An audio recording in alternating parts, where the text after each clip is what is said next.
श्रीमन्महापूर्णगुलाब्धिचन्द्रं गोपालसूरीन्द्रतनूजरत्नं तत्प्राप्तवेदार्थयुगार्थबोधं श्रीश्रीनिवासगुरुम् आश्रयामः।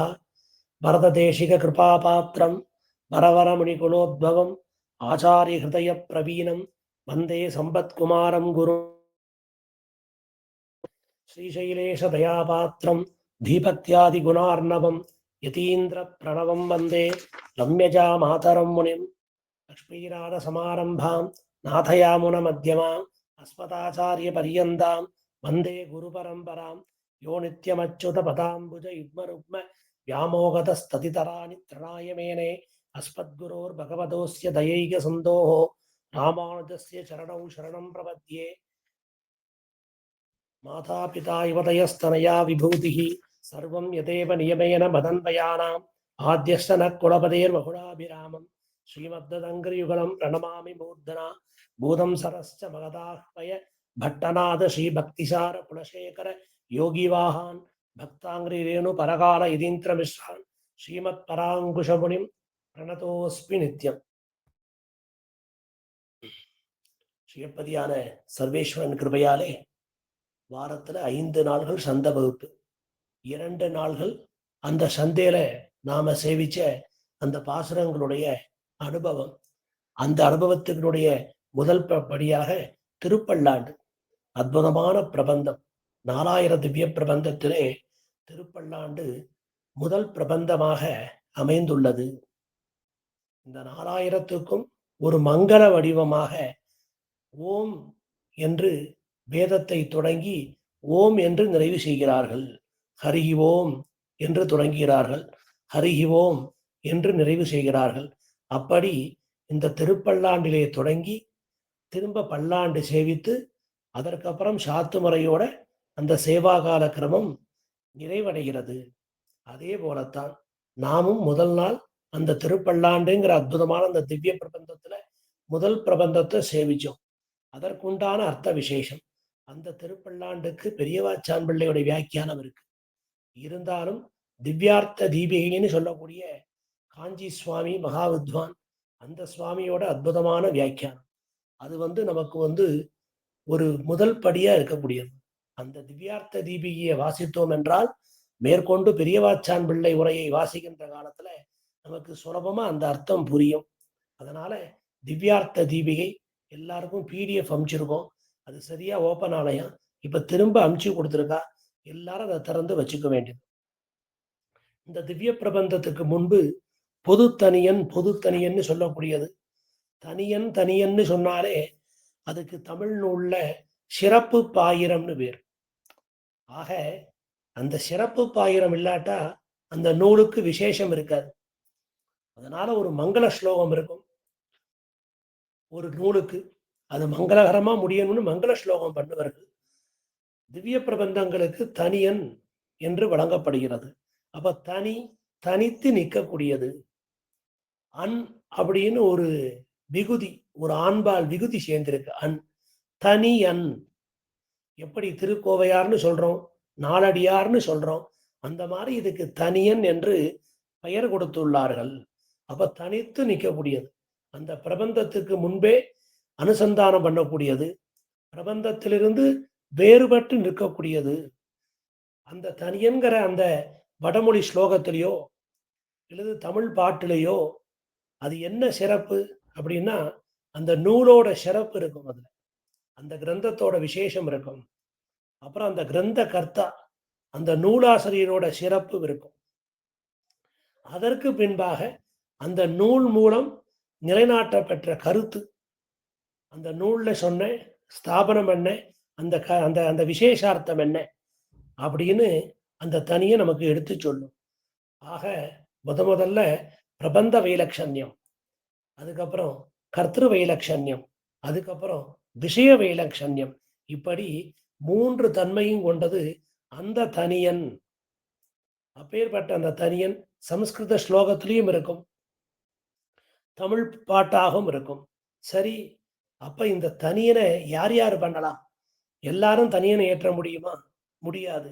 தன் ஆசிரியன், தன்னோடு கற்றவன், தன் மாணாக்கன், தகும் உரைக்காரர் என்று இன்னோர் பாயிரம் இயம்புதல் கடனே அப்படின்னு நன்னூல் சூத்திரம்.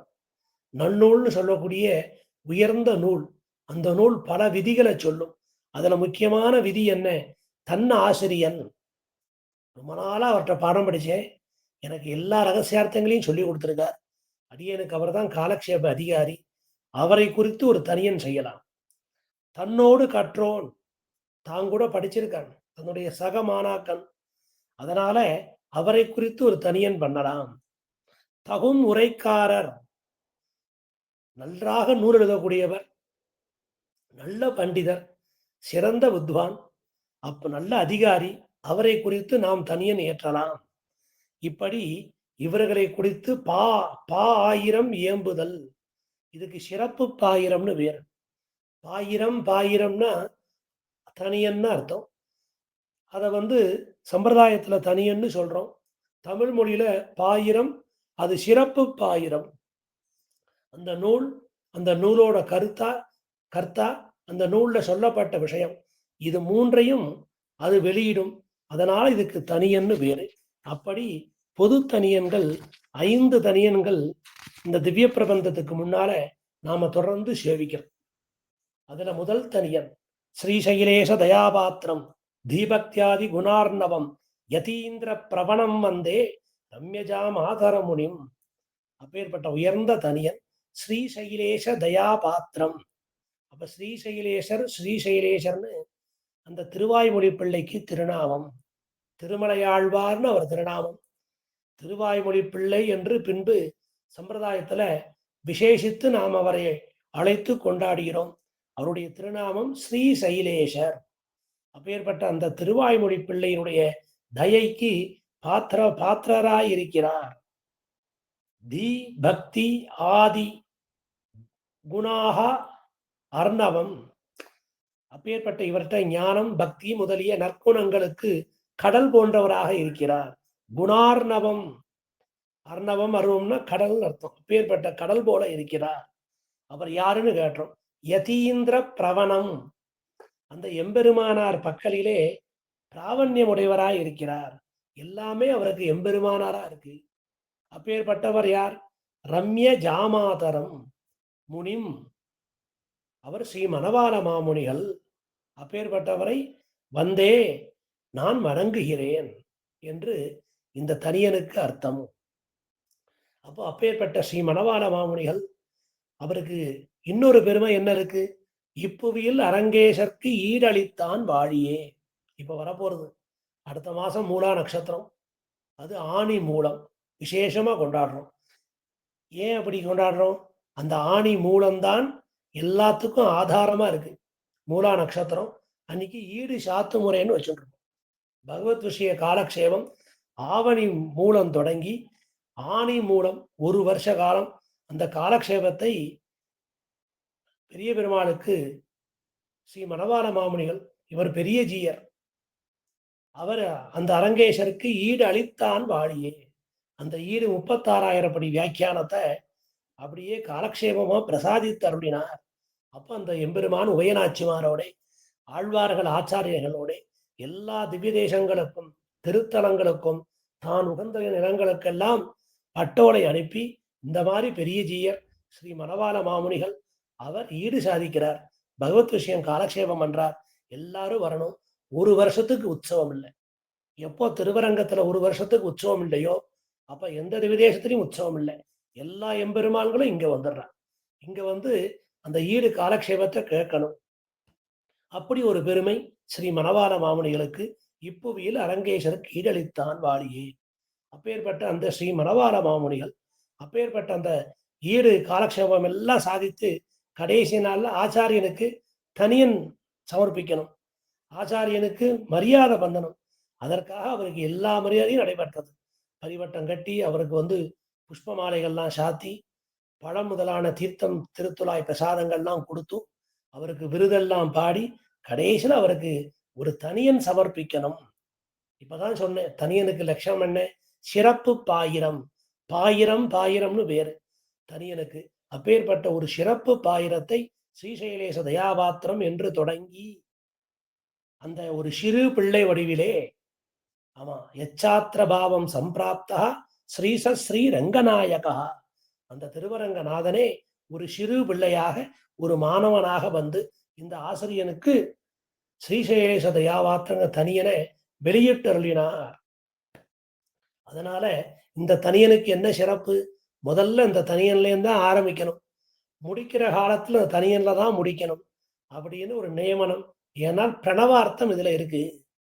ஓம் எப்படி ஓம்னு சொல்லி ஆரம்பிச்சு ஓம்னு முடிக்கிறோமோ, இப்ப திருப்பல்லாண்டுக்கு சொன்னனே அதே போலத்தான் இந்த தனியனுக்கும் விசேஷம். அதனால தமிழ் வேத பாராயணத்தோட ஆதியிலும் அந்தியிலும் இந்த தனியனை ஸ்ரீவைஷ்ணவர்கள் அனைவரும் தினந்தோறும் அனுசந்திக்க வேண்டும் அப்படின்னு சோதிவாய் திறந்து சொன்னான் திருவரங்கநாதன். அப்பேற்பட்ட பெருமை எம்பெருமான் திருவாக்கில வந்ததுனால இதுக்கு திருமந்திரம் என்றே பெயர். அப்படி உயர்ந்த தனியன் முதல் தனியன்.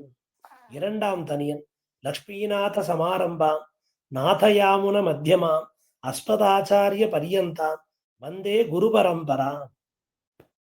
அப்போ லக்ஷ்மீநாத சமாரம்பாம், அந்த அந்த லக்ஷ்மிநாதன் ஸ்ரீயப்பதி, அவன் லக்ஷ்மிபதி. அப்பேற்பட்ட அந்த எம்பெருமானை தொடக்கத்திலே கொண்டதாய். அப்ப பிரதமாச்சாரியன் யாருன்னா அந்த லக்ஷ்மிநாதன். அத லக்ஷ்மிநாத சமாரம்பாம் நாத யாமுன மத்தியமாம், அந்த நாதமுனிகளையும் ஆளவந்தாரையும் இடையிலே உடைத்ததாய் கொண்டு நடுவிலே கொண்டு அஸ்மதாச்சாரிய பரியந்தான், எமக்கு ஆச்சாரியரான எம்பெருமானார் முடிவிலே உடைத்தானே. இந்த முதல் ஸ்ரீசேஷ தயாபாத்திரத்தை அள்ளி செய்தது அழகிய மணவாளன். லக்ஷ்மிநாத சமாரம்பாம் என்று தொடங்கிய தயிரை அள்ளி செய்தது ஸ்ரீ கூரத்தாழ்வான். அவர் அஸ்மதாச்சாரிய பரியந்தான், எமக்கு ஆச்சாரியரான எம்பெருமானாரை முடிவிலே உடைத்தானே. வந்தே குரு பரம்பராம், அப்பேற்பட்ட அந்த ஆச்சாரிய பரம்பரையை வணங்குகிறேன் நம்ம தினந்தோறும் சொல்றோம். அப்ப அஸ்மதாச்சாரிய பரியந்தாம்னு எம்பெருமானாரை இட்டே ஸ்ரீ கூரத்தாழ்வான் பிரசாதித்தருளினார். அப்ப இந்த ஆச்சாரிய பரம்பரையில எம்பெருமானுக்கு தான் முதல்ல பிரதமாச்சாரிய ஸ்தானம். அதைத்தான் லக்ஷ்மிநாத சமாரம்பாம் என்று சொல்லுகிறார்.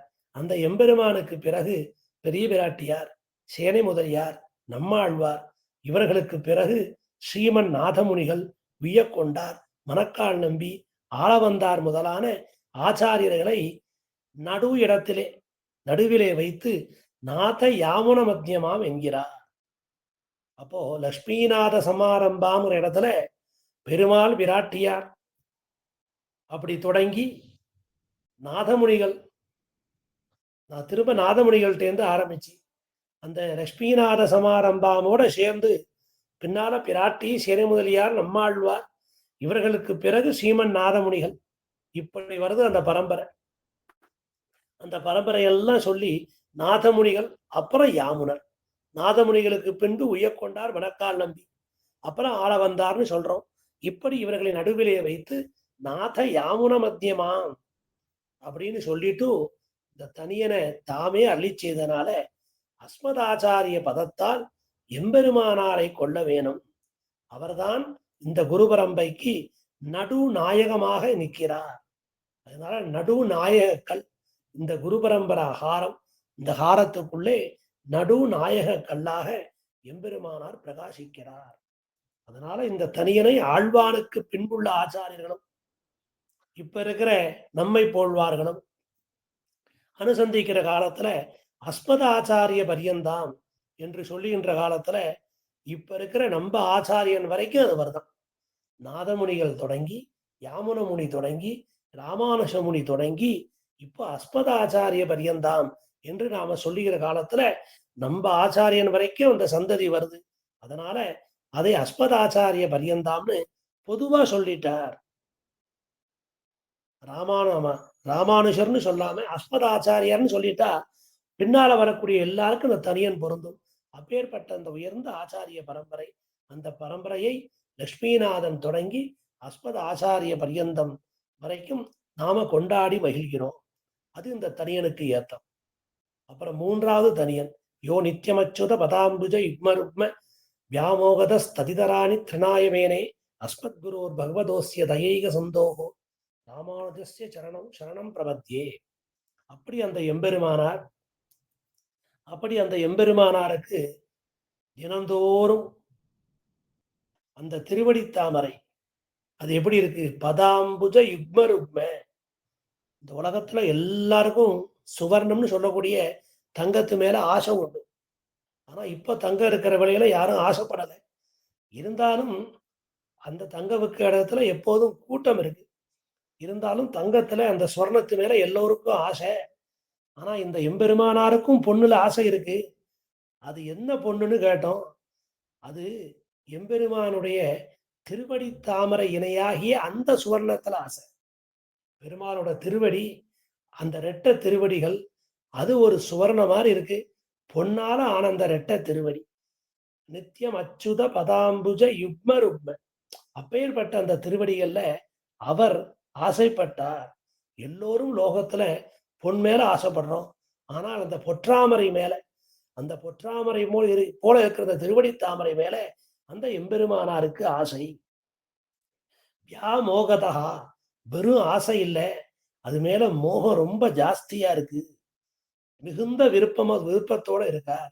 ததி இதராணி, இதை தவிர அந்த பொற்றாமரையாகிய அந்த எம்பெருமானுடைய திருவடி தாமரைகளை தவிர மற்றைய விஷயங்களிலே திருநாயமேனே, ஒரு திருணம், ஒரு புல்லு, ஒரு புல்லு கட்டி, ஒரு சின்ன குச்சி, ஒரு சின்ன துரும்பு போல. ஆக எம்பெருமானுடைய திருவடி தாமரையை தவிர அதற்கு புறம்பே உள்ள வெளியே உள்ள விஷயங்கள் எல்லாம் அவருக்கு ஒரு துரும்பாக தெரிகிறது. அப்பேற்பட்ட அஸ்மத் குரோஹோ. இந்த தனியனையும் ஆழ்வானே அள்ளி செய்கிறார். அஸ்மத் குரோஹோ, எமக்கு ஆச்சாரியராய் எம்பெருமானார சொல்றார். அஸ்மத் குரோஹோ பகவதோஸ்ய தயைக சந்தோகோ பகவதா அஸ்ய தயா ஏக சிந்தோகோ. அப்பேற்பட்ட அந்த திருவருட்கடலா இருக்கார். தயா ஏக சிந்தோகோ, அந்த காரே கருணை ராமானுஜனா இருக்கார். அப்பேற்பட்ட அந்த உடையவர். அஸ்ய ராமானுஜஸ்ய, அப்பேற்பட்ட அந்த எம்பெருமானுடைய சரணவ், அந்த ரெண்டு திருவடிகளை சரணம் பிரபத்தியே, உபாயமாக பற்றுகிறேன். எப்படி அந்த எம்பெருமானாருக்கு அந்த எம்பெருமானுடைய பொற்றாமரை ஆகிய திருவடிகளை மேல மிகுந்த ஆசை, அதை தவிர வேற எதிலையும் விருப்பம் இல்லையோ, அதே போல இந்த ஸ்ரீ கூரத்தாழ்வானுக்கும் எம்பெருமானார் திருவடிகளை சரணமாக பற்றுவதிலே விருப்பம் அதிகம். அதை இந்த ஸ்லோகத்துல நமக்கு கிடைச்ச அர்த்தம். 4வது ஸ்லோகம். மாதா பிதா யுவதயஸ்தனயா விபூதிகி சர்வம் யதேவ நியமேன மதன்வயானா ஆத்யசன குலபதேர் வகுலாபிராமம் ஸ்ரீமத்ததங்கிரியுகலம் பிரணமாமி மூர்த்தனா அப்படின்னு அற்புதமான இந்த ஸ்லோகம் ஸ்தோத்திர ரத்னத்துல 5வது ஸ்லோகமாக ஸ்ரீ ஆலவந்தார் அருளி செய்த ஸ்லோகம். அதை இந்த தனியன்ல சேர்த்து நாம வச்சிருக்கோம். எப்படி நம்மாழ்வாருக்கு சேலை கண்ணியரும் பெருஞ்செல்வமும் நன்மக்களும் மேலா தாய் தந்தையும் அவரே இனி ஆவாரே, அப்படி ஆழ்வாருக்கு எல்லா உறவுமாக அந்த எம்பெருமான் இருந்தான். நமக்கு எல்லா உறவுமாக அந்த ஆழ்வார் இருக்கார் அப்படின்னு அற்புதமாக நம்மாழ்வார் பெருமையை வெளியிடுகிறார் ஸ்ரீ ஆலவந்தார். என்னை சேர்ந்தவர்களுக்கு மது அன்பையானாம், அது மதன்வயானாம். என்னை சேர்ந்தவர்களுக்கு மாதா பிதா யுவதயா தனயா விபூதிகி, தாய் தந்தை மாதர் மக்கள் செல்வம் மற்றுமுள்ள எல்லாம், சர்வம் எல்லாமும், யதேவ நியமேன, யது ஏவ நியமேன, எப்பொழுதும் அந்த நம்மாழ்வாருடைய திருவடியேயாய் நமக்கு குலகூடஸ்தராகிய ஆழ்வாருடைய ஆத்யஸ்ய குலபதேகே, நமக்கெல்லாம் குலபதி யாருன்னா அது ஸ்ரீ நம்மாழ்வார். இது பிரபன்ன குலமா இருக்கு. பிரபன்ன ஜன கூடஸ்தரனே அவருக்கு பேர். அதனால குல கூடஸ்தர் ஸ்ரீ நம்மாழ்வார். அவர் யார்? பகுலாபிராமம், அழகிய மகிழ மரபினால் அலங்கரிக்கப்பட்டவர். அப்பேற்பட்ட அவர் ஸ்ரீமது தினந்தோறும் அந்த அழகிய அப்போது அலர்ந்த மகிழ புஷ்பத்தை சாத்தி கொண்டிருக்கிறார். அப்பேற்பட்ட அவர் அந்த திருவடி இணையை மூர்தனா பிரணமாமி, நான் என் தலையால் வணங்குகிறேன் அப்படின்னு சொன்னார். அற்புதமான இந்த தனியன் ஸ்தோத்திரத்தினது ஸ்லோகம். அதனால எம்பெருமானாருக்கு எம்பெருமான் திருவடி மேல ஆசை, கூரத்தாழ்வாருக்கு எம்பெருமானார் திருவடி மேல ஆசை, ஆள வந்தாருக்கோ நம்மாழ்வார் திருவடி மேல ஆசை, நம்மாழ்வாருக்கோ பூவார் கலர்கள் அருவினையேன் பொருந்துமாறு புனராயே என்று எம்பெருமான் திருவடி மேல ஆசை. அதனால எம்பெருமான் திருவடிக்கு ஸ்ரீஷடகோபம்னு பேரு, ஆழ்வார் திருவடிக்கு ஸ்ரீராமானுஜம்னு பேரு. இப்படி அந்தந்த திருவடி நிலைகளாகவே இருக்கிறார்கள். அதையே அவர்கள் ஆசைப்படுகிறார்கள். ஐந்தாவது தனியன் பூதம் சரஸ்ச மகதாஹ்வய பட்டநாத ஸ்ரீ பக்திசார குலசேகர யோகிவாகான் பக்தாங்கிரி ரேணு பரகால யதீந்திர மிஸ்ரான் ஸ்ரீமத் பராங்குஷமுனிம் பிரணதோஸ்மி நித்யம். பூதம் அப்படின்னு பூதத்தாழ்வார சொல்றது. சரஸ்ச சர சரஸ்ச பூதம் சரஸ்ச பூதத்தாழ்வாரையும் பொய்கை ஆழ்வாரையும் மகது ஆஹ்வய, மகது பெருசு, பேயாழ்வார், மகதாஹ்வய பேயாழ்வார், பட்டநாத பெரியாழ்வார், ஸ்ரீபக்திசார குலசேகர ஆழ்வார். அப்போ அந்த இடத்துல அவருக்கு மட்டும் ஸ்ரீ போட்டிருக்கேன். என்ன திருமிழிசை ஆழ்வார், மகதாஹ்வய பட்டநாத ஸ்ரீ பக்திசார, பக்திசாரன்னா திருமிழிசை ஆழ்வார், பூதம் பூதத்தாழ்வார், சரஸ்ச சரஹ, சரசு சரசுன்னா பொய்கை, அது பொய்கை ஆழ்வார், மகதாஹ்வய பேயாழ்வார், பட்டநாத பெரியாழ்வார், பக்திசாரர் திருமிழிசை ஆழ்வார். அவருக்கு ஏன் ஸ்ரீ பக்திசாரர்னு போட்டான்னா பட்டநாத ஸ்ரீன்னு வச்சுக்கணும். பட்டநாத ஸ்ரீ பக்திசார குலசேகர யோகிவாகான், அந்த ஸ்ரீயை எடுத்து பட்டநாதோட சேர்த்துக்கணும். அது ஆழ்வார் திருமகளார் ஆண்டாள், அந்த ஸ்ரீ ஸ்தானத்துல ஆண்டாள் இருக்கா. அதனால பூதம் சரஸ்ச மகதாஹ்வய பட்டநாத ஸ்ரீ பக்திசாரர் திருமிழிசை ஆழ்வார், குலசேகரர் குலசேகர ஆழ்வார், யோகிவாகான் திருப்பான ஆழ்வார், பக்தாங்கிரி ரேணு தொண்டடிப்பொடி ஆழ்வார், பரகால யதீந்திர மிஸ்ரான் திருமங்கையாழ்வார் எம்பெருமானார் இவர்களையும் ஸ்ரீமத் பராங்குஷமுனி நம்மாழ்வாரையும் பிரணதோஸ்மி நித்யம், பிரணதா அஸ்மி நித்யம், தினந்தோறும் வணங்குகிறேன், தினந்தோறும் சேவிக்கிறேன், நாள்தோறும் வணங்குகிறேன். அப்ப இந்த இடத்துல பூதம் சரஸ்ச மகதாக்வய பட்டநாத ஸ்ரீ, அங்க ஆண்டாள சொல்லியாச்சு. ஸ்ரீமத் பராங்குஷமுனியும் எப்போ ஸ்ரீமத், அதுக்கு ஒரு ஸ்ரீமத் சப்தம் போட்டிருக்கா. பரகாலன்னு சொல்லியாச்சு, பக்திசாரன்னு சொல்லியாச்சு, குலசேகரன்னு சொல்லியாச்சு. இதுல பட்டநாத ஸ்ரீன்னு ஆழ்வார் திருமகளார் ஆண்டாள், அவர் திருமகளார். அதனால பட்டநாதரை போட்டுட்டு அப்புறம் ஸ்ரீங்கிற சப்தத்துல ஆண்டாளை குறிப்பதாக சொல்லுகிறார்கள். இந்த இடத்துல ஸ்ரீமத் பராங்குஷமுனிம் அப்படின்னா என்ன, அந்த மதுர கவிகளையே, அந்த மதுர கவிகளோடு சேர்ந்த இந்த நம்மாழ்வார். அப்பேற்பட்ட அந்த பராங்குஷ முனின்னு ஸ்பஷ்டமா முனி சப்தத்தால் அவரை பெருமைப்படுத்தியாச்சு. அதற்கு முன்னால ஸ்ரீமத் சப்தம் இருக்கு. அது இந்த நம்மாழ்வாரையே தெய்வமாக கொண்டு அந்திமோபாய நிஷ்டையில் இருந்தவர், பாகவத அபிமானமே பிராதானியம் இருந்தவர் மதுரகவி ஆழ்வார். அவரையும் சேர்த்து குறிப்பதாக பெரியோர்கள் பணிப்பர்கள். அப்படி இந்த இடத்துல ஆழ்வார்கள் 11, பொய்கையார், பூதத்தார், பேயாழ்வார், புகழ்மலிசை, ஐயன், அருள்மாறன், சேலரோன், துய்யப்பட்டநாதன், அன்பதார் தூளி, நற்பானன் நற்கலியன் ஈது இவர் தோற்றத்து அடைவாம் இங்கு.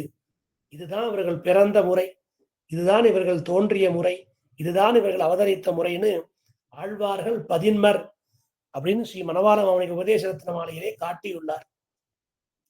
இந்த ஸ்லோகமும் அப்படியே அமைஞ்சிருக்கு. ஆனா ஆழ்வார்கள் பன்னிருவர்.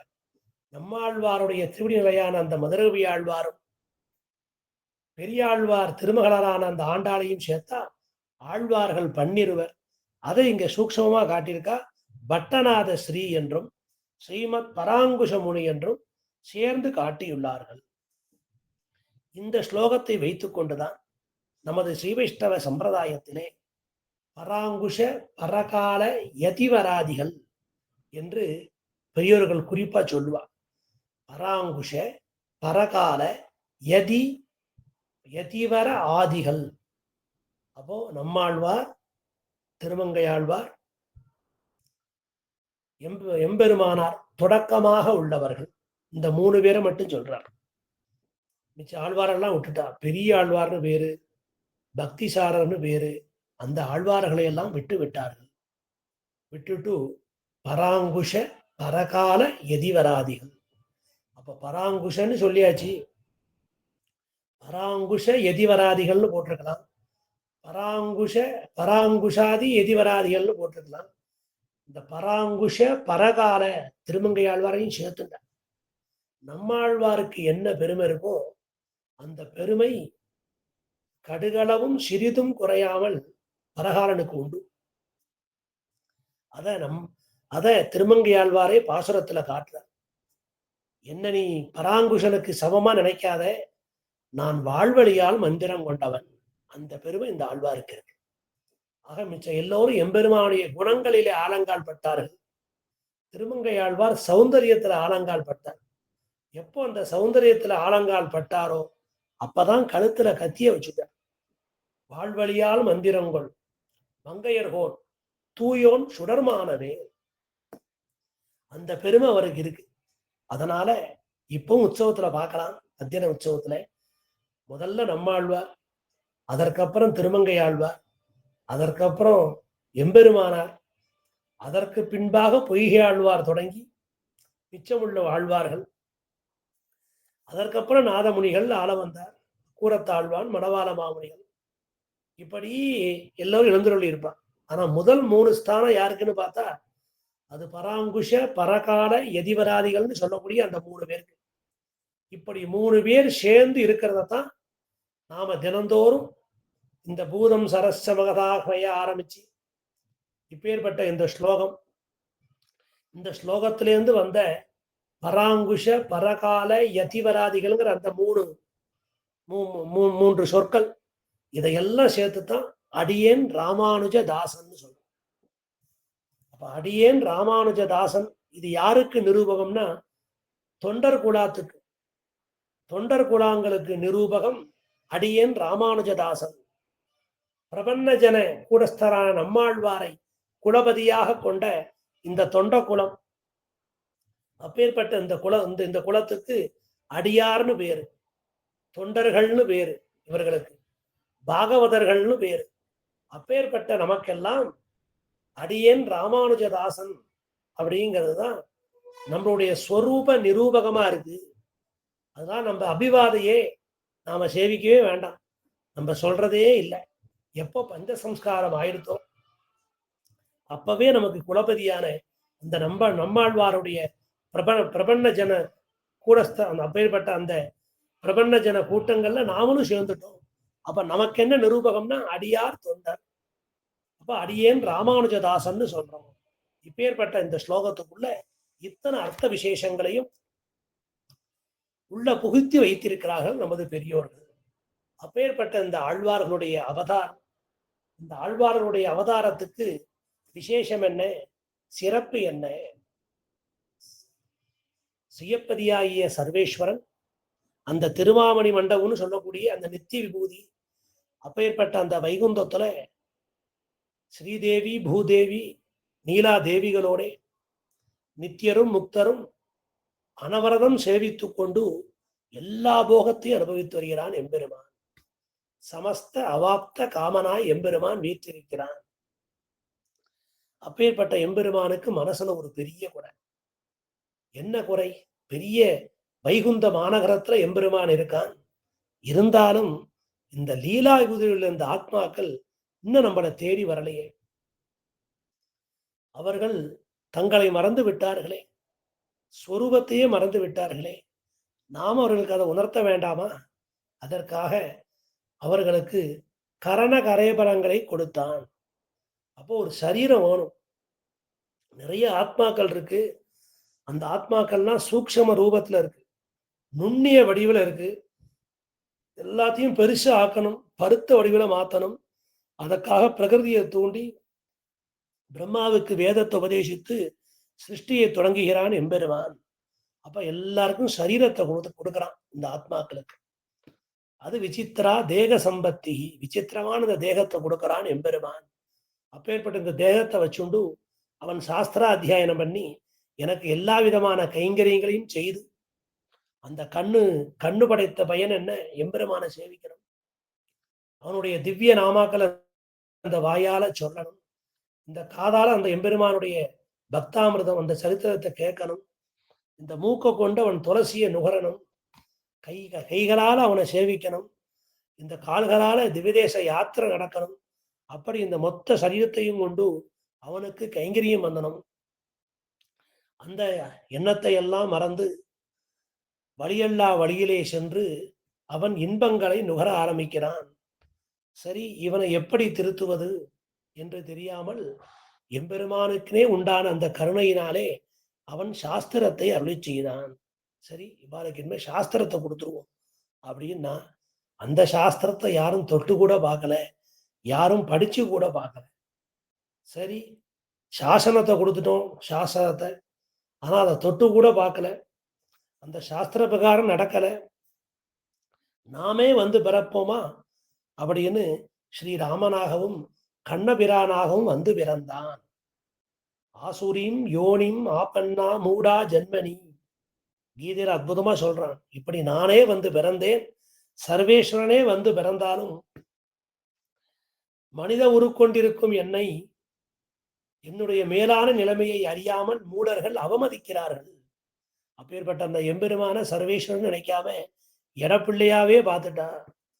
இந்த மனித ரூபத்துல வந்ததுனால அந்த எம்பெருமானுடைய பெருமையை அறிந்து கொள்ளவில்லை. அவஜானந்தி மாமூடா மானுஷீம் தனும் ஆசிரிதம் பரம்பாவம் அஜானந்தகா மமபூத மகேஸ்வரம். அப்படி அந்த எம்பெருமான் நானே வந்து பிறந்தாலும் என்னை அறிந்து கொள்ளாமல் அவர்கள் கீழான கதிக்கு போகிறார்கள். அப்பேற்பட்ட மமபூதம் மகேஸ்வரம், பூதங்களுக்கெல்லாம் பெரிய மகாபூதமா எம்பெருமான் இருக்கான். அதை கூட அவர்கள் அறிந்து கொள்ளவில்லை. இவர்கள் மூடர்கள் என்னை அவமதிக்கிறார்கள் என்று கீதையில 16வது அத்தியாயத்திலையும் 9வது அத்தியாயத்திலையும் கீதாச்சாரியனே சொல்றார். சரி, இனிமே இவர்களை திருத்த முடியாது. இந்த அவதாரங்களிலே மனுஷ புத்தி செய்யக்கூடாது. இந்த அவதாரங்கள்ல மனுஷ புத்தி கூடாது. ராமன் ஒரு மனிதன் நினைக்க கூடாது. ஆத்மானம் மானுஷம் பண்ணியே, நான் மனிதன்தான்னு அந்த தெய்வம் சொல்லலாம். நாம அப்படி நினைக்க கூடாது. அப்படி அவதாரங்கள்ல மனுஷ புத்தி பண்ணக்கூடாது. அதே போல திவ்யமங்கல விக்கிரகம், அது ஒரு சின்ன மண்ணு விக்கிரகமா இருக்கும், ஒரு கல்லு விக்கிரகமா இருக்கும், ஒரு லோகமா இருக்கும், ஒரு மரமா இருக்கும். அதுல போய் இது கல்லா மரமா லோகமா என்னன்னு அந்த புத்தியும் பண்ணக்கூடாது. அப்பேற்பட்ட அந்த எம்பெருமான் இவாளை எப்படி காப்பாத்துறது தெரியலையே. சரி, இனிமே நாம வந்து பிறந்தோம், அப்பவும் காரியம் நடக்கலை. அப்போ இவர்கள் மனிதர்கள், அந்த மனிதர்களை கொண்டே இவர்களை திருத்த வேண்டும். இந்த மனிதர்களுக்குள்ளேயே 10 பேரை ஆழ்வாரா ஆக்கணும். அதற்காக தன்னுடைய ஸ்ரீவத்ச கௌஸ்துப பயஜெயந்தி வனமாலா ஸ்ரீபூ நீலா தேவிகள் அனந்த கருட விஸ்வக்சேன ஸ்ரீ சுதர்சன பாஞ்சசன்ய கதானந்தக சார்ங்காதி எல்லா திவ்ய ஆயுதங்களையும் அழைத்தான், பட்ட மகிழ்ச்சிகளையும் அழைத்தான், அனந்த கருட விஸ்வக்சேன முதலான நித்திய சூரியகளை எல்லாம் அழைத்தான். நீங்கள் எல்லோரும் பூமியில போய் ஒரு அம்சத்தை வச்சு அந்த மனிதர்களை திருத்தி அவர்களை ஆழ்வார்களாக அவதரிக்க செய்வீர்கள் அப்படின்னு எம்பெருமான் ஆணையிட்டான். கலௌ கலு பவிஷ்யந்தி நாராயண பராயணாக क्वचित् क्वचित् மகாபாகா திமிடேஷு ச பூரிஷா தாமிரபர்ணி நதீயத்திர கிருதமாலா பயஸ்வினி காவேரி ச மகாபாகா பிரதீச்சி ச சரஸ்வதி. அப்பேற்பட்ட அந்த புண்ணிய நதிகள் தாமிரபரணி, கிருத்தமாலை, பாலாறு இப்படி பெரும் புகழ்பெற்ற நதிகளிலே மேற்கு நோக்கி பாய்கின்ற பெரியாறு, சரஸ்வதி உண்டான நதிக்கரைகளிலே ஆங்காங்கே நாராயணனையே பரம பிராபியமாக பிராபகமாக கொண்ட மகாத்மாக்கள் தோன்றுவார்கள் அப்படின்னு சொல்லி ஸ்ரீமத் பாகவதத்துல சொல்ற சுகபிரம்மம். அப்படியே அந்த அந்த நதிகளுடைய ஜலத்தை குடிக்கும் மனிதர்களுக்கு நாராயணத்திலே தடையற்ற பக்தி அன்பு உண்டாகும், அது நன்றாக வளரும். அப்படி இந்த கலியுகத்திலே வந்து பிறந்தார்கள் அந்த ஆழ்வார்கள். அப்படி பிறந்த அந்த ஆழ்வார்களுக்கு சர்வேஸ்வரன் மயர்வர மதிநலம் அருளி அவர்கள் முகமாய் சர்வாதிகாரமான திராவிட ரூப திவ்ய பிரபந்தங்களை பிரகாசிப்பித்தருளினான், வெளியிட்டு அருளினான். எப்படி நரநாராயணாக இருந்து தன் அம்சபூதமான அந்த நரனுக்கு திருமந்திரத்தை உபதேசித்து திருமந்திரத்தை வெளியிட்டு அருளினான், பிரகாசிப்பித்தான். அதே போல கடவள்ளி உபனிஷத்தான அந்த துவயம் மந்திர ரத்னம் அதை பிராட்டிக்கு உபதேசம் செய்தான். தன்னுடைய ஆசிரியனான அர்ஜுனனுக்கு அந்த சரம ஸ்லோகத்தை, அந்த கீதா ஸ்லோகத்தை வெளியிட்டு அருளினான். இப்படி எல்லா இடத்துலையுமே எம்பெருமானை பத்தி சொல்லுகின்ற காலத்துல பிரகாசிப்பித்தான், வெளியிட்டு அருளினான் என்று சொல்லுவார்கள். அப்ப இதெல்லாம் முன்னமே இருக்கு, இது எல்லாமே அனாதி. அப்ப திராவிட வேதமும் அனாதியான திராவிட வேதம். அத திவ்ய பிரபந்தங்களாக பிரகாசிக்கும்படி இந்த ஆழ்வார்களை பிறப்பித்து அருளினான் அந்த எம்பெருமான். அப்படி இந்த தசாவதாரம் தம்முடைய தசா அவதாரம் போலே இந்த ஆழ்வார்களையும் தசா அவதாரமாக பொய்கையார் தொடங்கி திருமங்கை ஆழ்வார் வரைக்கும் 10 பேர் ஆழ்வார்கள். 11 சம்பிரதாயம், 12 சொல்லலாம், 11 சம்பிரதாயமா இருக்கு. அப்பேற்பட்ட இந்த தசாவதாரம் போலே 10 பேர். அந்த 10 பேருக்குள்ள 7வது ஆழ்வாராக அவதரித்தார் பெரியாழ்வார். இவ்வாழ்வார் பாண்டிய நாட்டில் ஸ்ரீவில்லிபுத்தூரில் ஆனி மாதத்து சுவாதி நட்சத்திரத்தில் வேயர்குலத்தில் அவதரித்து விஷ்ணு சித்தர் என்று திருநாமம் உடையவராய். இப்ப நான் காஞ்சி சுவாமியோட பெரியாழ்வார் வைபவம் வாசிக்க ஆரம்பிச்சுட்டேன். இதை வாசிச்சு சில இதுக்கு அர்த்தம் சொல்றேன், சில இது உங்களுக்கு புரியும். ஏன்னா அவர் மகா வித்வான், அவரை நம்பிள்ளை என்று கொண்டாடுவார்கள். அப்பேற்பட்ட அவருடைய இந்த சுலபமான இந்த தீபிகையை படிச்சோம்னா இந்த இதையே கைவிளக்கா வச்சுண்டு பெரியவாச்சான் பிள்ளை வியாக்கியானத்தை படிக்கிற காலத்துல ரொம்ப சுலபமா புரியும். அதனால அந்த காஞ்சி சுவாமி திருவிழித்தாமலுக்கு பல்லாண்டு பாடி இதை ஆரம்பிக்கலாம் பெரியாழ்வார் வைபவத்தை. இவ்வாழ்வார் பாண்டிய நாட்டில் ஸ்ரீவில்லிபுத்தூரில் ஆனி மாதத்து சுவாதி நட்சத்திரத்தில் வேறுகுலத்தில் அவதரித்த விஷ்ணு சித்தர் என்று திருநாமம் உடையவராய். அப்ப இந்த ஆழ்வார் அவதரித்தது பாண்டிய நாடு. அது ஸ்ரீவில்லிபுத்தூர்னு சொல்லக்கூடிய வில்லிபுத்தூர் என்று சொல்லக்கூடிய அந்த திவிதேசம். அதுல ஆனி மாதத்துல சுவாதி நட்சத்திரத்துல அவதரித்தார். அப்பேற்பட்ட இவருடைய அவதார பெருமையை ஸ்ரீ மணவாள மாமணிகள் அற்புதமாக காட்டுகிறார். இன்றை பெருமை அறிந்திலையோ ஏழை நெஞ்சே, இன்றைக்கென்னேற்றம் எனில் உரைக்கேன், நன்றி புனை பல்லாண்டு பாடிய நம் பட்டர் பிரான் வந்துதித்த நல்லானையில் சோதினால். அப்பேற்பட்ட இது நல்ல ஆணில சுவாதி நட்சத்திரம், அத சோதினால் என்கிறார். ஏழை நெஞ்சே, சுலபமான மனசே. ஏழைன்னா எளியன்னு அர்த்தம். ஏழை நெஞ்சே அப்படின்னா பணத்துல ஏழைன்னு இல்லை, இந்த மனசை சொல்றார். மனசு ரொம்ப எளிமையா இருக்கணும், அப்ப எல்லோருக்கும் இனிமையா இருப்போம். அந்த எளிமையான மனசை சொல்றார். இன்றை பெருமை அறிந்திலையோ, இன்றைக்கு ஒரு பெரிய பெருமை இருக்கு, இன்றைய நாளுக்கு ஒரு மகிமை இருக்கு, அது உனக்கு தெரியாதோ? இன்றைக்கு ஏற்றம் என்னென்னில், இன்றைய தினத்துக்கு ஒரு பெரிய ஏற்றம் இருக்கு. இன்றைய நாள் நன்னாளா இருக்கு. உரைக்கேன், நான் சொல்றேன் கேளு மனசே. நன்றி புனை பல்லாண்டு. நன்மையை விளைவிக்கக்கூடியது. மங்களை மங்களம் மங்களங்கள் எல்லாம் சேர்ந்திருக்கக்கூடிய திருப்பல்லாண்டு என்கிற திவ்ய பிரபந்தத்தை நன்றி புனை பல்லாண்டு பாடிய பாடி அருளினவராய் நம் பட்டர்விரான், நம்மை உத்தரித்தவரான பெரியாழ்வார். எம்பெருமான்கிட்ட கேட்டே பழகிட்டோம். சில பேர் ஐஸ்வர்யத்தை கேட்கிறார். இழந்து போன ஐஸ்வர்யத்தை கேட்பார்கள் இந்திரன் முதலான தேவர்கள். நூதனமான புதிய ஐஸ்வர்யத்தை கேட்பார்கள் இந்த சம்சாரிகள். கைவல்யார்த்தி ஆத்ம அனுபவத்தை கேட்பார்கள். பகவல் லாபார்த்தி எம்பெருமானுக்கு மங்களாசாசனம் செய்வார்கள்.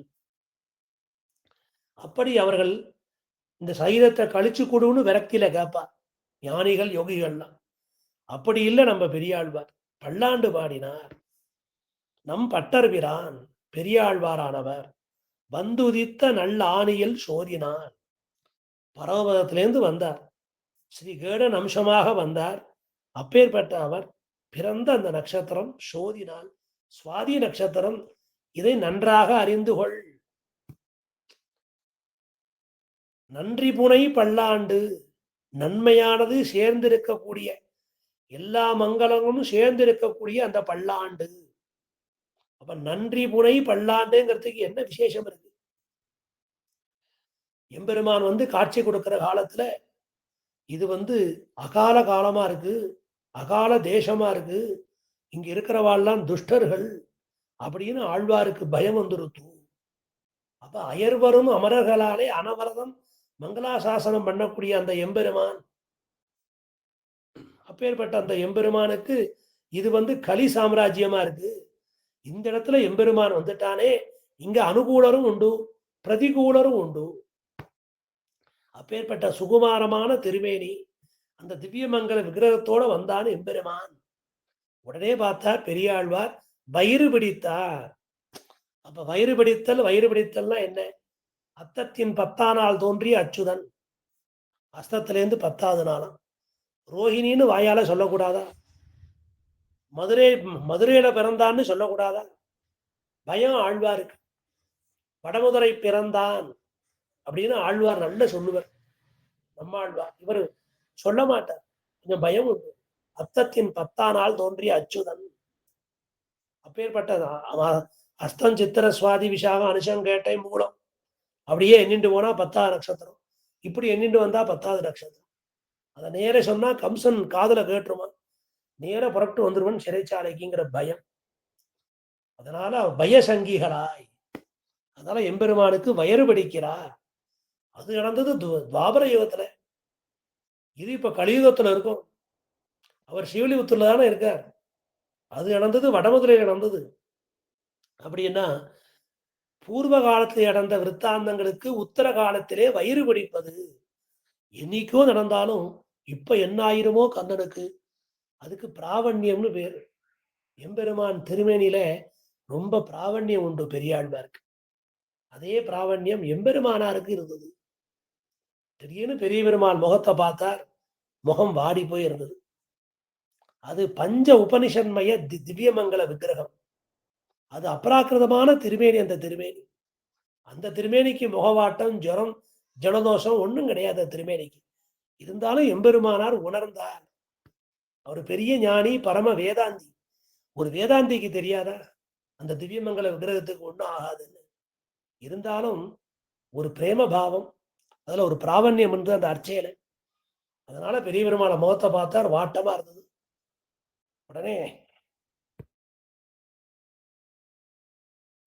சேனாபதி துரந்தரர் ஸ்ரீ முதலியாண்டான கூப்பிட்டார். நேற்று என்ன சமர்ப்பிச்சேன்னா, நவாப்பனை சமர்ப்பிச்சேன், வேற தத்தியவனை சமர்ப்பிச்சேன்னா. ரெண்டுமே குளிர்ச்சி.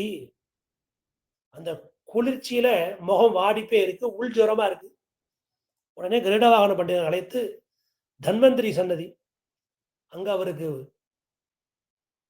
மூலிகை கஷாயம், குடிநீர் தயார்படுத்தி எம்பெருமானை கண்ட்ரோல்ல பண்ணி எல்லாருக்கும் கொடுத்துட்டார் அந்த குடிநீரை.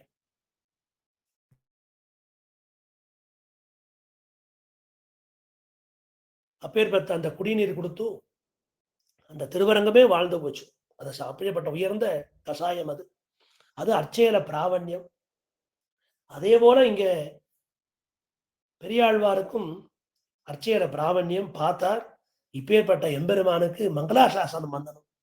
அவருடைய சொரூபத்தை பார்த்துட்டு உடனே இந்த சரீரத்தை கழிச்சு கொடு, உன் திருவடியை கொடு, நித்திய பூதியை கொடு, பரவபத வாசத்தை கொடு, வைகுண்ட வாசியை ஆக்கு, அதெல்லாம் ஒன்றும் சொல்லலை. உடனே ஆன மேல கிடந்த மணியை எடுத்து தாளத்தை தட்டி திருப்பல்லாண்டு பாடினார். அப்பேற்பட்ட நம்முடைய நாதரான பட்டர்பிரான் நன்றி புனை பல்லாண்டு பாடியவர். அப்பேற்பட்ட அந்த ஆழ்வார் அவதரித்தது விலட்சணமான ஜேஷ்ட மாசம் சுவாதி நட்சத்திரத்துல.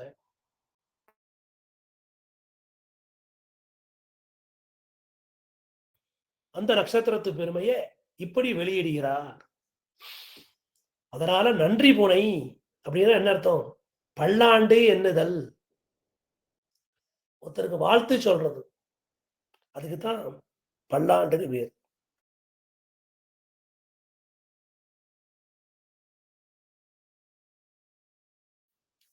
அந்த நன்றி புனை பல்லாண்டு பாடிய நம் பட்டர்வீரான் வந்துதித்த நல்லானையில் சோதினான். அப்படி விஷ்ணு சித்திரங்கிற திருநாமத்தோட வடபெருங்கோயிலுடையானுக்கு கைங்கரியம் செய்து வந்தார். அந்த எம்பெருமானுடைய நிருகேதிய கடாட்சத்தாலே எம்பெருமானுக்கு தொண்டு வந்தனும்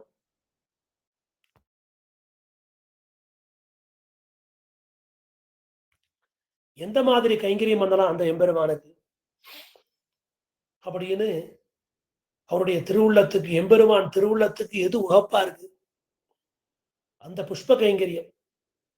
எப்படி ஸ்ரீ கிருஷ்ணாவதாரத்துல கம்சனுக்கு பணி செய்து கொண்டிருந்த அந்த மாலாக்காரனுடைய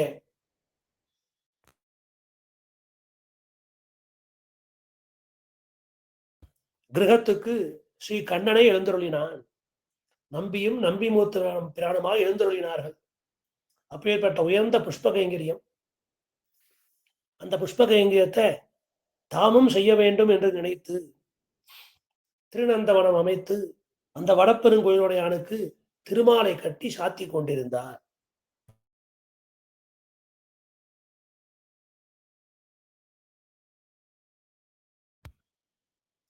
இவ்வாறு இருக்கையில் பாண்டிய குலத்தில் பிறந்த ஸ்ரீ வல்லதேவன் என்னும் அரசன் மதுரையில் தர்மிஷ்டனாய் அரசாட்சி புரிந்து கொண்டிருந்த காலத்தில் ஆழ்வார் அங்க கைங்கரியம் என்றார். அந்த பாண்டிய தேசத்துக்கு அரசன் ஸ்ரீ வல்லபதேவன் தர்மிஷ்டனா இருக்கான்.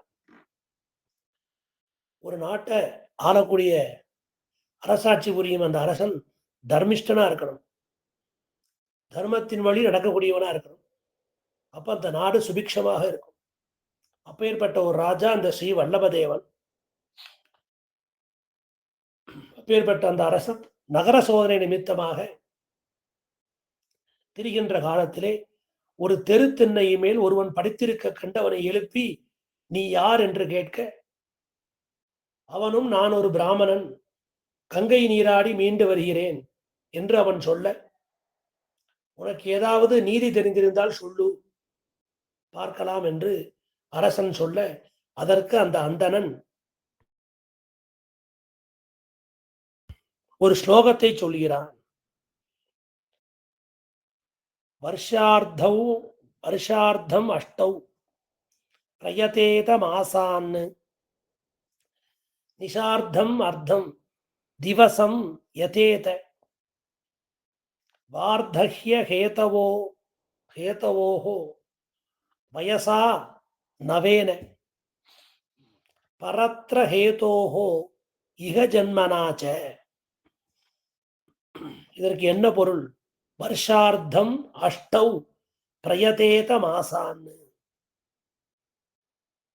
ஒரு வருஷத்துல 8 மாசம். வருஷா அர்த்தம் அஷ்டௌ, ஒரு வருஷத்துல 8 மாசம் வெயில் அடிக்கும், 4 மாசம் மழை காலமா இருக்கு. அது வருஷ ருதுன்னு பேரு. அப்பேற்பட்ட அந்த ஆனி மாசம் தொடங்கி ஆனி ஆடி, சில சமயம் ஆவணி மாசமும் மழை இருக்கும், ஐப்பசி கார்த்திகையில மழை இருக்கும். இப்படி 12 மாதங்கள்ல 4 மாதங்கள் மழைக்காலமா இருக்கு. அந்த மழைக்காலத்துக்கு தேவையான அந்த திரவியத்தை இந்த 8 மாசத்துல முயற்சி பண்ணி சேர்த்து வச்சுக்கணும். அதுபோல நிஷார்த்தம் அர்த்தம் திவசம் யதேதே. ராத்திரி ராத்திரி பூரா உழைக்க முடியாது, பகல்லையே உழைக்கிறோம். ராத்திரிக்கும் வேணுங்கிறத சேர்த்து சம்பாதனை பண்ணி வச்சுக்கிறோம். ராத்திரி உணவருந்தி விட்டு நிம்மதியாக உறங்குகிறோம். அப்ப பகல் பூரா வேலை பார்த்தா இரவு பொழுதுல நிம்மதியாக உறங்கலாம். அந்த திரவியத்தை கொண்டு குடும்பத்தாரையும் நாம காப்பாற்றலாம். அதற்காக பகல் பூரா உழைக்கிறோம். வார்த்தக்யேகதோ ஹேதவோஹோ வயசா நவேன. நாம என்ன பண்றோம்? இளம் வயசுலயே நன்றாக உழைக்கிறோம். சின்ன வயசுலயே நல்லா உழைச்சிடுறோம். அதுக்கப்புறம் வயசானப்புறம் அப்ப சம்பாதிச்ச பணத்தை கொண்டு நிம்மதியா சுவிக்கமா இருக்கும். அதைத்தான் காட்டுறார். நவேன யவ்வனம் வார்த்தக்ய ஹேதோஹோ வயசா நவேன. அப்ப சிறுவையில உழைச்சி சம்பாதிக்கிறோம். அதை வச்சுட்டு முதுமை நமக்கு நிம்மதியா காலத்தை கழிக்கிறோம். அதே போல பரத்ர ஹேதோஹோ இக ஜன்மனாச்ச. பரலோக போகம் இருக்கே, அதை அனுபவிக்கணும். அந்த நித்திய பூதிக்கு செல்லணும். அப்படி எம்பெருமான் திருவடியை அடையணும். அதுக்கு இந்த பிறவில என்ன முயற்சி பண்ணோம்? பரத்ர ஹேதோஹோ இக ஜன்மனாச்ச என்று கடைசியாக அந்த ஒரு கேள்வியை வைக்கிறார் அந்த அந்தணன். அரசன் விவேகி ஆகையாலே இந்த ஸ்லோகத்தை கேட்டதும், அவன் விவேகியா இருக்கான். அந்த அரசனுக்கு நல்லது கெட்டது தெரியும். நமக்கோ இகலோகத்தில் போகங்களுக்கு ஒரு குறை இல்லை. இந்த தேசத்துக்கே ராஜாவா இருக்கும். நல்ல தேசம், நல்ல குடிமக்கள், நல்ல மனைவிமார்கள், மக்கள், குழந்தைகள், மந்திரிமார்கள், தளபதி, காவலாளிகள், ஏவலாட்கள், இப்படி எல்லாமே சந்தோஷமா இருக்கும். நம்முடைய அனுபவத்துக்கு குறையில்லை. இனிமே பரலோக நற்கதிக்கு முயல வேண்டும். அதற்கு என்ன வழி? மனசு சிந்தனை பண்ணது, யோசனை பண்ணான். நேர புறப்பட்டு அரண்மனைக்கு போனான். அன்று இரவு முழுவதும் இதுவே சிந்தையாயிருந்து பொழுது விடிந்த உடனே தன்னுடைய புரோகிதரான செல்வ நம்பியை வரவழைத்தான். அப்ப இரவு பூரா அவனுக்கு யோசனையா இருந்திருக்கு. நம்மகிட்ட எல்லா ஐஸ்வர்யம் இருக்கு, நமக்கு ஒரு குறையும் இல்லை. ஆனா பரத்ர ஹேதோஹோ இக ஜென்மனாச்ச. அப்பேற்பட்ட உயர்ந்த அந்த லோகத்துக்கு, அந்த உத்தமமான அந்த லோகத்துக்கு செல்லணும். அதற்கு இந்த ஜென்மத்துல நாம என்ன முயன்றோம் அப்படிங்கிற கேள்வி என் மனசுலயே இருந்தது. பொழுது விடிந்தது. காலை கடன்களை எல்லாம் முடித்தான். நேர அரசவைக்கு போனான். தன்னுடைய புரோகிதரான செல்வ நம்பி அழைத்தான். அழைத்து நால்வகை புருஷார்த்தங்களையும் அளிக்க வல்ல பரதத்துவம் இன்னதென்று நிச்சயிப்பதற்கு என்ன உபாயம்?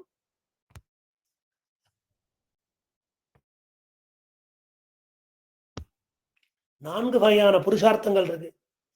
தர்மம், அர்த்தம், காமம், மோட்சம். இத நாளையும் ஒரே பரதத்துவம் கொடுக்குமா? அல்லது 4 புருஷார்த்தங்களுக்கும் புருஷனாலே அர்த்திக்கப்படுவது, நம்மை போல்வார்கள் எம்பெருமாயிடம் கேட்பது, அப்பேற்பட்ட இதுக்கு 4ம் தனித்தனியா இருக்கா? இல்ல இந்த 4ஐயும் கொடுக்கக்கூடிய சக்தி ஒரு பரதத்துவத்துக்கு உண்டா? இதுக்கு என்ன உபாயம்னு கேட்டார்.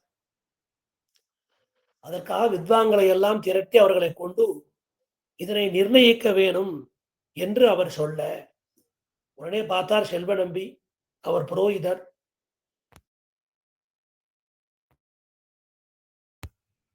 நாம ஒரு முடிவும் எடுக்க முடியாது. எல்லா வித்வான்களையும் கூப்பிடுவோம். எல்லா பண்டிதர்களும் வரட்டும். கற்றறிந்தவர்கள், சான்றோர்கள், அறிஞர் பெருமக்கள் எல்லாரையும் அழைப்போம்.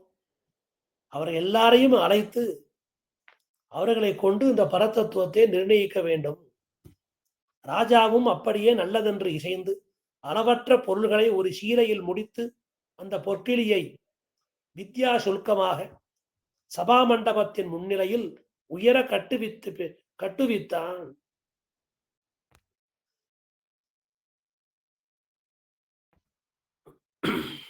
உயர்ந்த ஒரு பொற்கிளி, அந்த பொற்கிளிய மேல கட்டிட்டான். அது வித்யா சுல்கமா இருக்கு.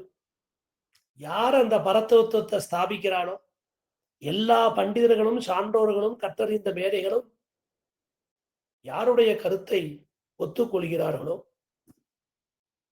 அப்ப அந்த பொற்கிளி தானாகவே வளைந்து அவருடைய கைகளிலே விடும். யார் அந்த பரத்துவத்தை ஸ்தாபிக்கிறாரோ அந்த பொற்கிளி வளைந்து கொடுக்கும் அவர் கையை நோக்கி. அதுக்குத்தான் வித்யா சுல்கம்னு பேர்.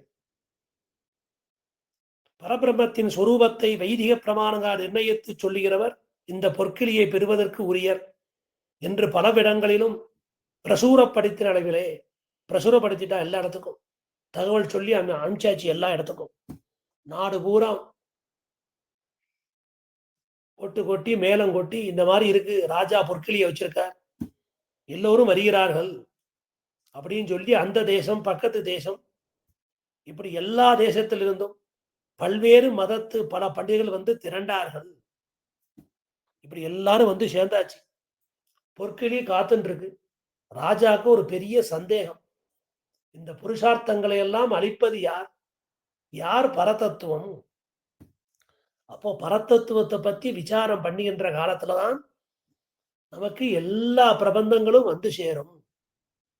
ஆக அதாத்தோ பிரம்ம ஜிக்யாசா, அந்த பரபிரம்மம் யாரு அந்த விசாரம் பண்ணணும்.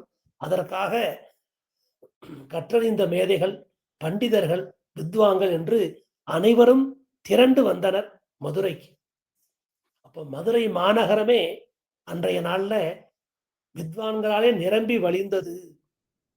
அப்போது ஸ்ரீவில்லிபுத்தூர் எம்பெருமான் ஸ்ரீ விஷ்ணு சித்தரை கொண்டு வேதாந்த சித்தமான பரத்தத்துவத்தை பிரகாசப்படுத்தி உலகத்தை வாழ்விக்க வேணும் என்று திருவுள்ளம் கொண்டான். உடனே பார்த்தான் எம்பெருமான், தினந்தோறும் நமக்கு புஷ்பமாலை கட்டி சாத்தறார் இந்த விஷ்ணு சித்தர், இவரை பெரியாழ்வார ஆக்கணும், இவரை கொண்டுதான் வேதாந்த சித்தமான அந்த பரத்துவத்தை ஸ்தாபிக்கணும் அப்படின்னு எம்பெருமான் திருவுள்ளம் பற்றினான். வடப்பெருங்கோயிலுடையான் அந்த வடபத்திர சாயிக்கு மனசுல வந்துருதும், இனி இவரை பெரியாழ்வாரா ஆக்கி வைக்கணும். உடனே அவருடைய கனவில எழுந்தருளி, நீர் மதுரைக்கு விரைந்து சென்று பாண்டியராஜனுடைய பண்டித சபையிலே சேர்ந்து ஸ்ரீமன் நாராயணனே பரம்பொருள் என்று ஸ்தாபித்து அந்த பொற்கிளியை அரித்து கொண்டு வாரும் என்று நியமனம் தந்தருள. நீர் இங்கேருந்து புறப்பட்டு போகணும், அரசவைக்கு செல்லணும். ஸ்ரீமன் நாராயணன் தான் பரம்பொருள், இதுதான் வேதாந்தம் சொன்னது. மறையாய நால் வேதத்தின்ற மலர்ச்சுடர் அந்த எம்பெருமான் தான். வேதைஷ்ட சர்வைகி அகமேவ வேத்யகா என்று கீதையில சொன்னான் கண்ணன். அந்த எம்பெருமான் தான் எல்லா புருஷார்த்தங்களையும் கொடுக்கக்கூடியவன். சர்வ புருஷார்த்தம் கொடுக்கக்கூடிய சர்வ அந்த தாத்தா, அந்த வள்ளல் அந்த எம்பெருமான் தான். அவன்தான் பரதத்துவம் பரம்பொருள் நிரூபிச்சுட்டு வாரும், ஸ்ரீமன் நாராயண பாரம்பரியத்தை நிரூபிச்சுட்டு வாரும் என்று நியமனம் தந்துள்ளினான். உடனே பார்த்தா பெரியாழ்வார், சிறிதும் சாஸ்திர ஞானம் இல்லாத அடியேன் எங்கனம் இதனை செய்யவல்லேன் என்று சொன்னார். ஏதாவது வாசிச்சிருக்கணும், ஏதாவது பாடசாலைக்கு போயிருக்கணும், ஏதாவது ஒரு கல்லூரிக்கு போயிருக்கணும், ஏதாவது ஒரு பட்டம் வாங்கியிருக்கணும். இப்படி ஒண்ணுமே இல்லையே, இப்படி சாஸ்திர ஞானம் கொஞ்சமும் இல்லாத அடியேன் எவ்வாறு அந்த கற்றறிந்து அந்த மேடைக்கு செல்வது என்று கேட்டார். உடனே பார்த்தான் எம்பெருமான், அதை பற்றி உமக்கென்ன கவலை, அந்த வாரம் நம்முடையதன்றோ என்று அருளி செய்து மறைந்தான். உடனே சொன்னான் எம்பெருமான், எம்பெருமான் நியமிச்சாச்சு, அதை பத்தி உமருக்கு என்ன யோசனை, நான் சொல்றேன், நீர் போயிட்டு வாரும் அப்படின்னு அந்த விஷ்ணு சித்தருக்கு கட்டளை இட்டு அருளினான். ஆக எம்பெருமான் நியமிச்சுட்டான். செல்வ நம்பியும் பட்டோலை அனுப்பிச்சுட்டார். இனி ஆழ்வார் மதுரைக்கு எழுந்தருள வேண்டியது. அந்த மதுரையில எழுந்தருளி விஷ்ணு சித்தர் என்ன ஸ்தாபித்தார், அப்படிங்கிற அந்த விஷயத்த அடுத்த உபன்யாசத்துக்கு விஷயமா வச்சுப்போம். இப்ப இந்த பொதுத்தனியனுடைய அர்த்த விசேஷங்கள் பார்த்தோம். ஆழ்வார்களுடைய அவதார சிறப்ப அனுபவித்தோம். இப்ப பெரியாழ்வாருடைய அந்த திருப்பல்லாண்டு அவதரித்த அந்த சரித்திரம், அதை என்னங்கிறத அ நாளைக்கு உபன்யாசத்துல வச்சுக்கலாம். இப்போ பெரியாழ்வார் திருவித்தாமலைக்கு பல்லாண்டு பாடி, உடையவர் திருவித்தாமலைக்கு பல்லாண்டு பாடி, இதோட இந்த உபன்யாசத்த இன்னைக்கு நிறைவு செய்யலாம். ஸ்ரீமதே ராமானுஜாய நமः.